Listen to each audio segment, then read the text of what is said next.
Ito naman, beef na merong mga, parang lagyan yata ng ketchup. Parang ganon. Ayan. Ganyan.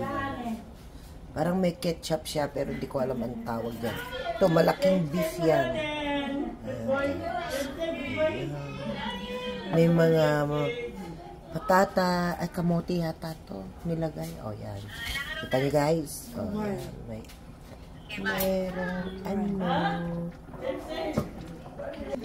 beef patros. Ayan, beef patros. Beef patros.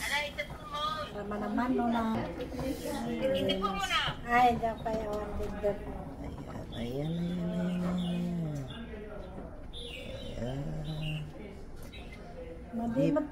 Beef patros. Beef patros.